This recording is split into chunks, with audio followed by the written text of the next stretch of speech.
Isa po sa mga tinatawag na pinaka-critically endangered species sa isang uri ng mga dolphin na kung tawagin ay Irrawaddy. Kaya may tuturi na isang pambihirang pagkakataon na makuna ng video ang mga dolphin na Irrawaddy dyan sa Palawan. At yan ang tinutukan ni Kiko Rustia. Mahiyain, mailap, at mabilis lumangoy. Ito ang mga kuha ng Irrawaddy na amin nakunan sa halos 2 linggo naming paglaot. Sila ang pinaka-critically endangered na marine mammal sa Pilipinas.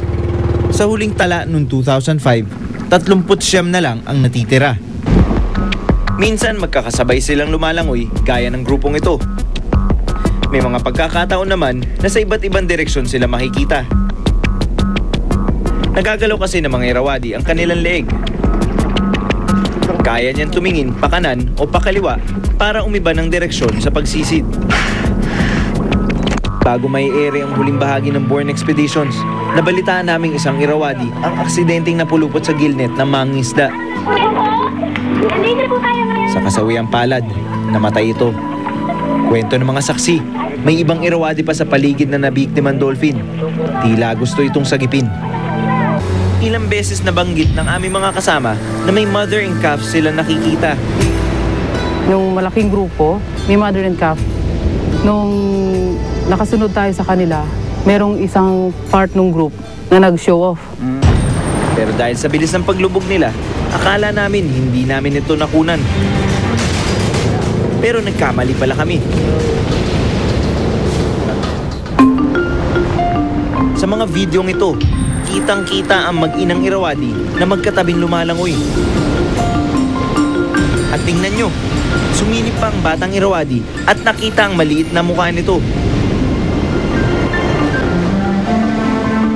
Napatunayan ng video ng batang Irrawaddy na patuloy na nagpaparami pa rin ang kanilang lahi dito sa Malampaya. Naririto pa sila. Tanaw pa natin ang pag-asa.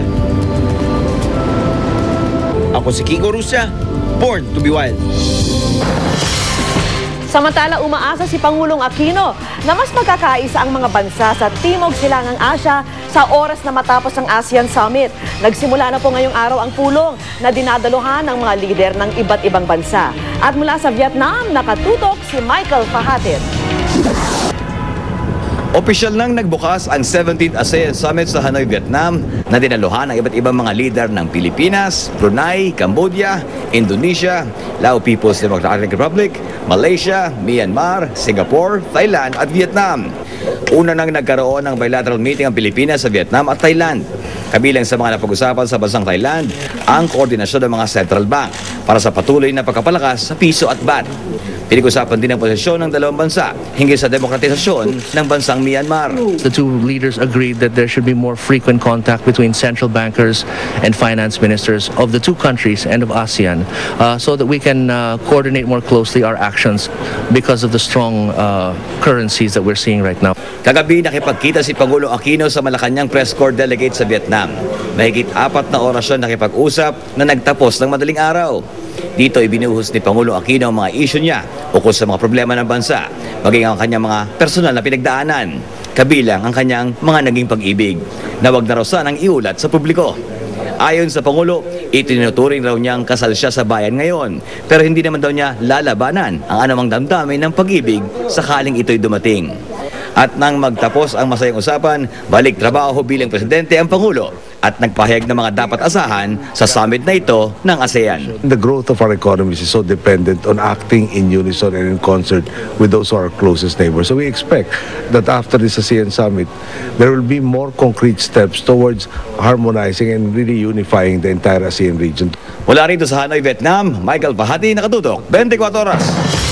At susunod, ang eksklusibong panayam kay Krista Kleiner na malapit nang sumabak sa Miss International Beauty Pageant sa China.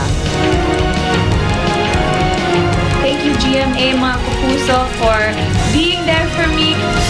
Tutukan yan dito sa 24 oras.